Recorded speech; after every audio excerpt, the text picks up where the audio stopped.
हा मुलगा ट्रेनच्या बाहेर नाचत होता. इतक्यात एका म्हाताऱ्या आजोबांसोबत घडलं असं काही की संपूर्ण स्टेशन त्यांना पाहू लागलं आणि ते दृश्य पाहिल्यावर तुमचाही आपल्या डोळ्यांवर विश्वास बसणार नाही. तर काय घडलं पुढे पाहूयात संपूर्ण व्हिडिओ. पण त्याआधी आपल्या या आम्ही मराठी चॅनलला सबस्क्राईब नक्की करा. मंडळी, तुम्ही पाहू शकता की जसं मी नेहमी म्हणतो त्याप्रमाणे रील बनवण्याचा नाद हा आजकाल सर्वांनाच लागू लागलाय. तोच नाद या नाचणाऱ्या पोरालाही लागलाय. पण याच्या या नाचण्याने एका मेहनती माणसाचा जीव वाचलाय. कसा तो पहा.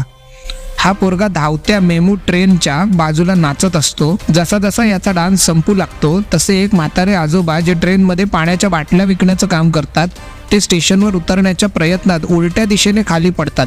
मंडळी, हे ट्रेनमधील विक्रेते कायम चालत्या ट्रेनमध्ये चढता उतरतात. त्यांना नेहमीचा सरावच झालेला असतो. पण कधी कधी अशी चूक या अनुभवी लोकांकडून देखील होते. तर आजोबांसोबत काहीही दुर्दैवी होऊ शकलं असतं, कारण बाजूलाच धावती ट्रेन आपला वेग पकडत होती. त्यामुळेच या मुलाच्या या कृत्याची प्रशंसा होते. तर मंडळी, या मुलाच्या या कृत्याबद्दल तुमचं काय म्हणणं आहे ते आम्हाला कमेंट करून नक्की सांगा.